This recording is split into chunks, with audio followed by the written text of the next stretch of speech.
Good morning, it's Steve here with a anniversary museum update on Sunday morning. It's about 5 to 10, so fairly early. We open at 11 o'clock.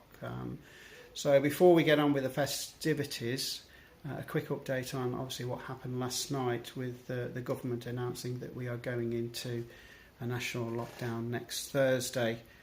Absolutely devastating news, news that we knew was coming, but we probably didn't really want to hear. So we're still trying to recover from the first lockdown, and now we've got this, which I think, according to the scientific experts, will be more than 6 weeks. So the government are saying 4 weeks, but I think it's going to be a lot longer than that. So we need to batten down the hatches and try and survive as best we can, and we only do that with the support from you guys. So thank you very much for your ongoing support. We're going to press ahead with the grant that we're applying for, because during the first lockdown, apart from the Heart of England Coronavirus Fund, we've had no help, no support at all from anybody. So we do this for the love of it. We do this because people like to remember Phil Silvers, and people like to visit his museum. So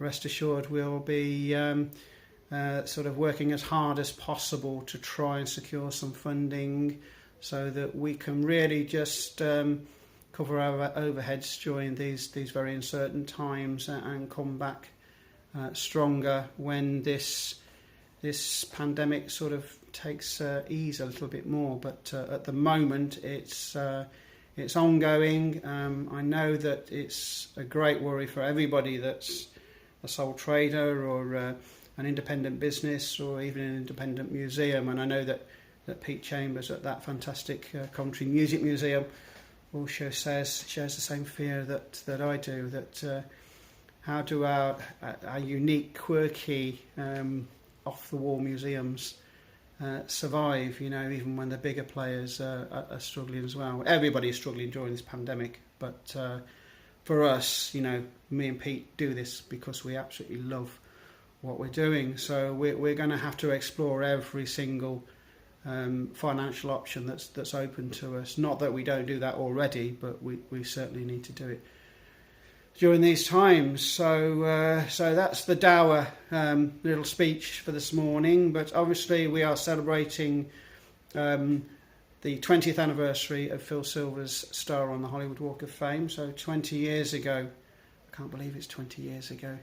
It was 1999 that Tracy, Phil's eldest daughter, contacted us and said, look guys, we've been trying to get Phil a star on the Walk of Fame now for the last 15 years.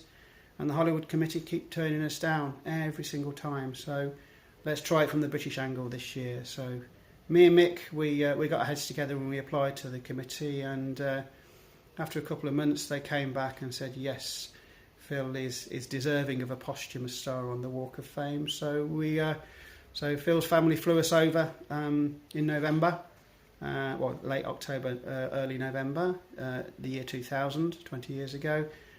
We had the great privilege and pleasure of seeing Phil's star being unveiled on the Hollywood Walk of Fame, and Johnny Grant, the presiding chairman of the committee, was naming it Phil Silvers Day in Hollywood. So that was a joyous day that we all sort of really, we're all a lot older now, so we don't remember a lot of things that go on, but that day is sort of etched in our minds. I know Mick's always talking about it. It was a fantastic day. We met Alan Melvin, who played Henshaw, and we met Tig Andrews, who played Private Gander on the show, and they were a delight. And we also met Nicholas Saunders, who played Captain Barker, and he took us out for a slap-up meal, but that's another story. So yes, we're celebrating the 20th anniversary of the star on the Walk of Fame.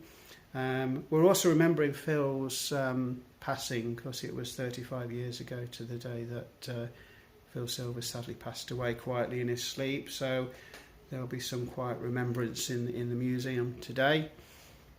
And obviously I'd love you all to be here, because it's the 5th anniversary of the museum. We've been going 5 years. And we grew from a very, very small corner in the shop, in the Emporium, and we now occupy half of the unit. So we're absolutely over the moon that the museum has been so warmly received by everybody, from everybody that's visited on a daily basis to all the guys, all the famous guys that support us. You know, people like Mark Hamill and Danny Baker and Tim Vine and John Archer and Paul Merton and Captain Sensible and Paul Bradley and Nick Hancock. And loads and loads of famous people always supporting us, and that it's very humbling, and it makes us want to carry on doing what we're doing. We want this museum to thrive. We want it to go from strength to strength, but we've got to get rid of this awful pandemic, and we've got to try and get it under control, and we've got to try and survive. That's what we intend to do. So.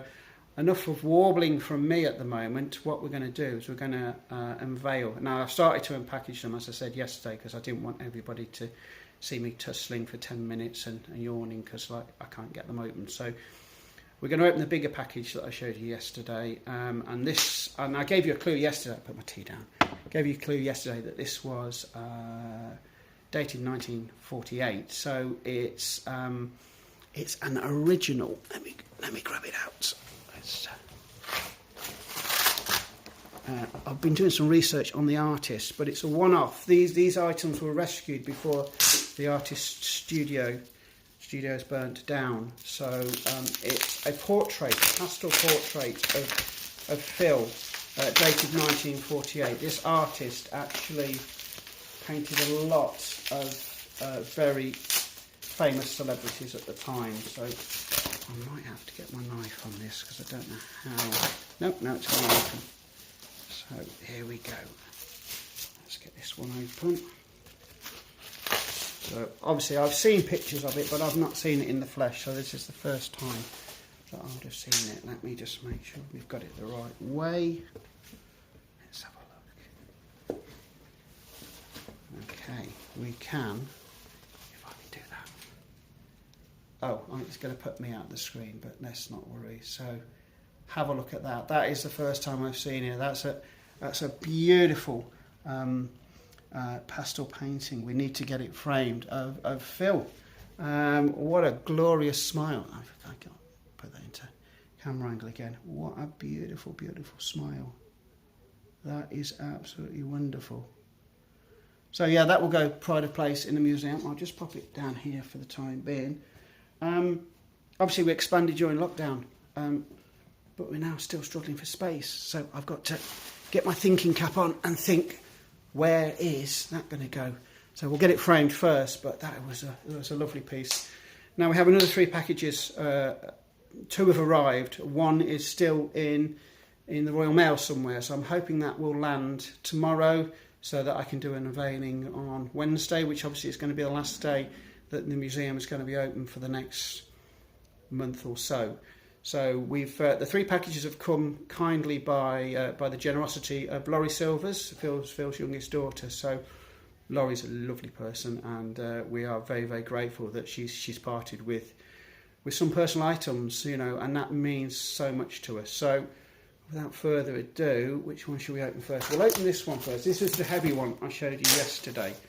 So let's have a look.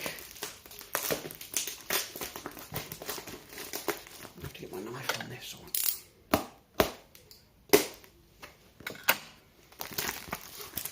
Let's have a look. Okay, here we go. It's really heavy and it's wrapped up well. So let's see what this is. Okay, so this is CMA.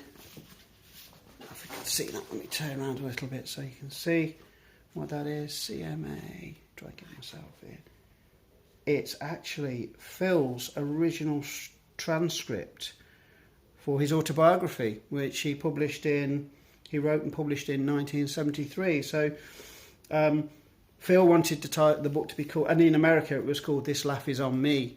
In the UK it was retitled The Man Who Was Bilko for obvious reasons. But this is wonderful. This is Phil's original transcript, and it's got notes in there and everything. So it's got lots of pieces that actually didn't make it into the published volume. So that is absolutely wonderful. Laurie, thank you very, very much. That is going to go pride of place in one of the cabinets somewhere. That is absolutely wonderful. Phil's original transcript for This Laugh Is On Me. Let me pop that down just there. Okay, where are we going? Right, the final package. And this one arrived yesterday, so I picked it up last night. Let's have a look.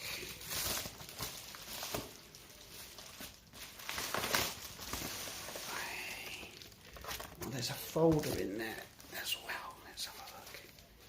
Let's see, and a book. Looks like a book. There's a hardback book. Okay, so this is the folder. So, okay, we've got some comics now. Obviously, DC did a series of Sergeant Bilko and Dwayne Doberman comics during the show's original run, late 50s. But these comics, I mean, we have these comics, but these comics actually belong to Phil. These are Phil's own personal copies, so we'll have to keep those very, very safe. And that's another one.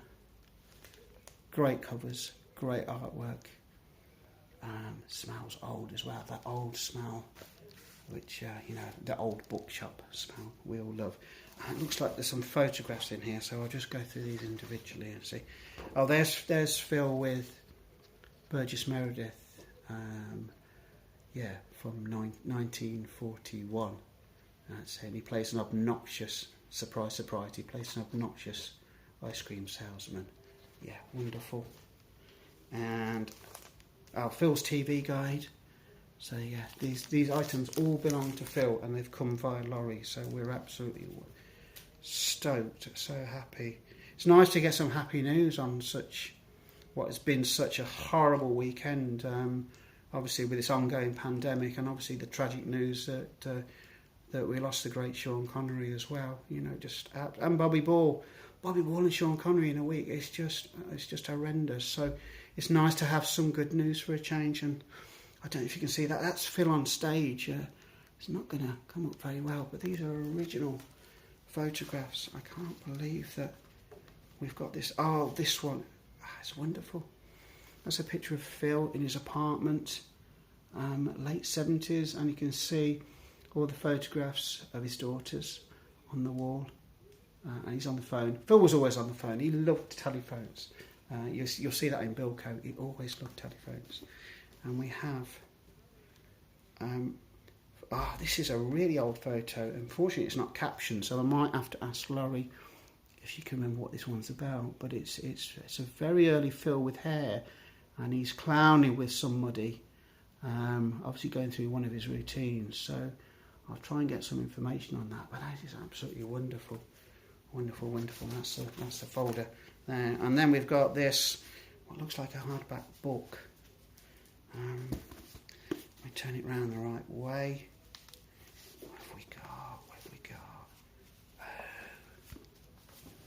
Right, we've got an invitation. Phil had an invitation. This is very interesting. If you can see that, I'll quickly read some of it. The inaugural committee requests the honour... Let me take my glasses off so I can read it better. Requests the honour of your presence to attend and participate in the inauguration of Lyndon Baines Johnson as President of the United States of America and Hubert Horatio Humphrey as Vice President of the United States of America on Wednesday the 20th of January 1965, the year I was born.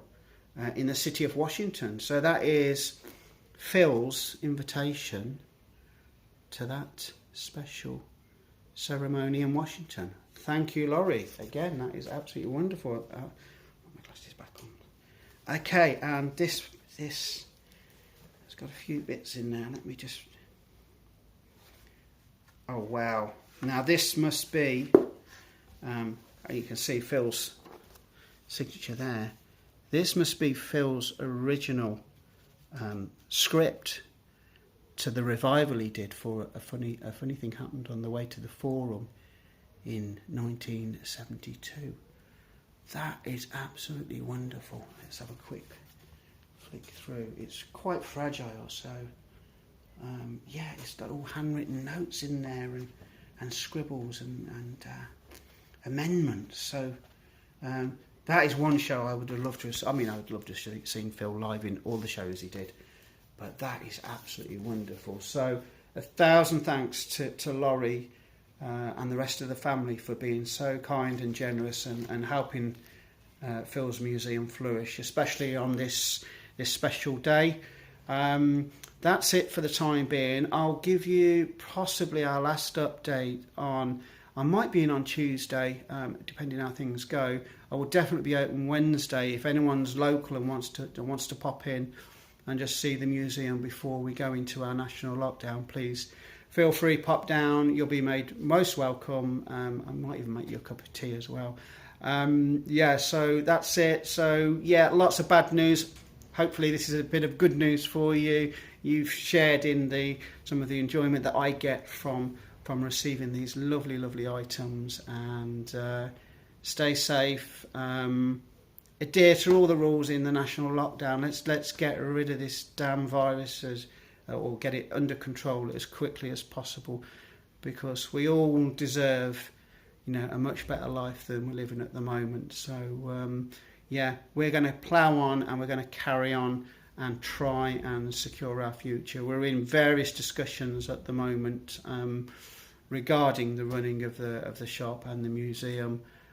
We're busy applying for this big grant. Well, I say big grant, a grant. Well, anything would be obviously great for us, because we love what we're doing and we want to carry on doing it. So thank you for listening to me moan, and also give you some good news on this Sunday morning. Stay safe, wear your masks, stick to the rules. Let's get this national lockdown as short as possible. It's going to be at least 6 weeks, but let's just all pull in the same direction, and then hopefully we'll come out the other side and we'll have a bigger and better museum. So yeah, thanks for listening. Have a great day. I'll see you all very soon. Take care, and me and Phil, we all salute you. Goodbye now.